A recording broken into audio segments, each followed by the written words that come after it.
Chers élèves, bonjour et bienvenue. Nous arrivons aujourd'hui à l'avant-dernière leçon de langue proposée dans le manuel parcours destiné aux élèves de la 3e année du secondaire collégial. L'objectif aujourd'hui, c'est d'exprimer une hypothèse sur ce que fait un personnage. Vous pouvez retrouver cette leçon dans le manuel parcours, page 173-174. Avant de passer aux exemples proposés, expliquons d'abord ce que ça veut dire, ou bien ce que veut dire le mot hypothèse. Dans le manuel, dans le dictionnaire Larousse, le mot hypothèse est défini comme suit. C'est un nom féminin qui signifie une supposition, une conjecture portant sur l'explication de faits passés ou présents ou sur la possibilité de survenue d'événements futurs. J'explique. Quand je parle d'une hypothèse, je parle d'un état ou bien d'une action qui n'est pas totalement vraie ou bien dont je ne suis pas sûre à 100%. Je donne un exemple. C'est lundi matin, j'attends ma copine Fedwa pour partir à l'école. Fedwa est en retard. Alors je me dis, je suppose que Fedwa est absente. Est-ce que je suis sûre que Fedwa est absente? Non. Est-ce que j'ai appelé Fedwa pour savoir si elle va être absente? Non. Donc j'ai donné une supposition. J'ai donné une hypothèse. Les conséquences de cette hypothèse ne sont pas vraies, elles sont éventuelles. Gardons cette définition en tête et passons maintenant pour lire le support proposé dans le livre. Donc nous avons 3 phrases. Phrase A. Si Laitue Vache était riche, Charlot ne quitterait /quitter pas la maison. Phrase B. Si Charlot est satisfait, il ne se révolterait /révolter pas contre ses parents. Phrase C. Au cas où Charlot quitterait la maison, il ne reviendrait jamais. Nous avons 2 remarques dans ces 3 phrases. La première, c'est qu'elles sont introduites par une conjonction ou une locution. La conjonction si dans la phrase A et B et la locution au cas où dans la phrase C. Nous avons aussi une remarque sur le temps verbal du deuxième verbe dans la proposition. Nous avons plusieurs choix. Qu'est-ce qui est différent dans ces choix? C'est le temps verbal. Par exemple, dans la phrase A, quitterait conditionnel présent, quitte présent, quitter l'imparfait. Comment je vais faire pour choisir le temps verbal correct? Comment je vais dire ça c'est correct? Ou bien c'est non, c'est l'imparfait, ou bien si c'est le conditionnel présent. Alors pour cela, nous allons rappeler la condition que nous avons déjà vue. Lors de la leçon de la condition, nous avons vu plusieurs règles, dont ces 2 que j'ai notées ici. La première, c'est si j'ai dans la phrase la conjonction si plus un verbe conjugué au présent, alors je dois conjuguer l'autre verbe au futur simple. La deuxième règle, si j'ai la conjonction si plus un verbe conjugué à l'imparfait, alors le verbe suivant doit être au conditionnel présent. À partir de ce rappel, passons maintenant pour conjuguer ou bien pour choisir le verbe correct, ou bien le temps verbal correct dans nos 3 phrases. Phrase 1.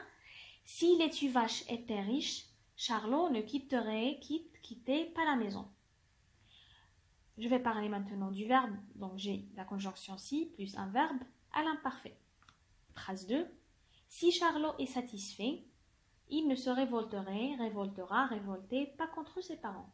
Si, conjonction plus un verbe au présent de l'indicatif. Phrase C. Au cas où Charlot quitterait la maison, il ne reviendrait jamais. Là, ici, j'ai le verbe conjugué au conditionnel présent. On revient à la phrase A. Si plus imparfait donne conditionnel présent. Et donc, je vais choisir quitterait. Phrase 2. Si plus présent, ça donne futur simple. Et donc, je vais choisir révoltera. La dernière phrase, ça c'est nouveau. Et donc, au cas où, lorsqu'on utilise la locution au cas où, on conjugue les verbes qui suivent dans la proposition au conditionnel présent. J'y reviendrai au conditionnel présent. Donc, je vais choisir quitterai qui est au conditionnel présent aussi. Maintenant que nous avons choisi le ton verbal correct, nous allons passer pour relever la proposition principale et la proposition subordonnée dans chacune des trois phrases. Phrase A. La proposition principale, Charlot ne quitterait pas la maison. Nous avons le conditionnel présent. La proposition subordonnée, introduite par si, c'est comme cela que nous allons la reconnaître, introduite par si les vaches étaient riches. Pardon, j'ai oublié S dans riche. Donc, était à l'imparfait. Phrase B. Il ne se révoltera pas contre ses parents, c'est la proposition principale. Nous avons le verbe conjugué au futur simple. La proposition subordonnée introduite par si Charlot est satisfait, donc nous avons le verbe être au présent. La phrase C, il ne reviendrait jamais, proposition principale, le verbe au conditionnel présent, et la proposition subordonnée introduite par la locution au cas où. Charlot quitterait, encore une fois, le conditionnel présent. Avant de passer pour expliquer, ou plutôt pour donner une synthèse des règles de l'hypothèse, je vais poser une question. Regardez la première phrase. Si les Tuvache étaient riches, Charlot ne quitterait pas la maison. Les Tuvache et Charlot, ce sont des personnages de la nouvelle Au champ de Guy de Maupassant que nous avons vu lors de la séance de lecture précédente. Est-ce que les Tuvache étaient riches dans l'histoire? Non, ils n'étaient pas riches, ils étaient pauvres. Et donc, Charlot, est-ce qu'il a quitté la maison? Oui. Donc, cette proposition, ou plutôt cette hypothèse de richesse, elle n'est pas vraie. Les Tuvache ne sont pas riches. Et donc, cette conséquence, elle n'est pas réalisable, elle n'est pas vraie. Je suis juste en train d'imaginer une situation. La deuxième phrase. Si Charlot est satisfait, il ne se révoltera pas contre ses parents. Dans l'histoire, est-ce que Charlot, il est satisfait? Non. Il n'est pas satisfait. Satisfait, ça veut dire qu'il va dire oh, c'est bien, aucun problème. Mais lui, est-ce qu'il était satisfait? Non. Dès qu'il a vu le fils des Valin qui est devenu riche, il s'est révolté contre ses parents. Encore une fois, c'est une hypothèse qui n'est pas vraie. La dernière, au cas où Charlot quitterait la maison, il ne reviendrait jamais. Donc, Charlot, il a effectivement quitté la maison, mais c'était la solution du texte. Si je pose la question, est-ce que Charlot avait déjà quitté la maison? Non, il n'a pas quitté la maison auparavant. Donc, dans ces trois propositions, nous avons des faits ou bien un état qui est imaginable, qui est juste imaginé, pardon. Il n'est pas vrai. Donc, de cela, nous avons trois règles pour cette leçon d'hypothèse. La première, si plus un verbe au présent, on doit conjuguer l'autre verbe au futur simple.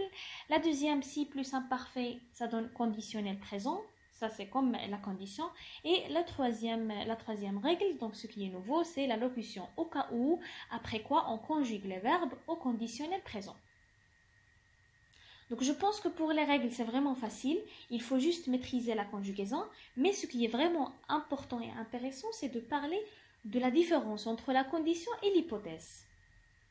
Pour la condition, je parle d'un état ou bien d'une action qui est juste importante pour que je réalise une autre.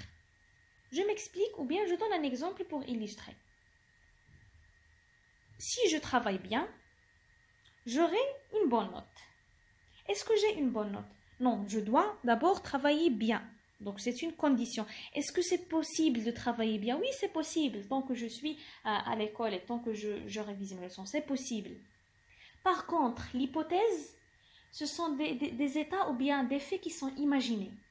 Comme lorsque je dis, si les Tuvache étaient riches. En réalité, les Tuvache, ils sont pauvres, ils ne sont pas riches. Donc, c'est juste de l'imagination. Ce n'est pas réel. Voilà, donc c'était tout pour cette leçon. J'espère que vous avez pu saisir la différence entre la condition et l'hypothèse. Si vous avez des questions, n'hésitez pas.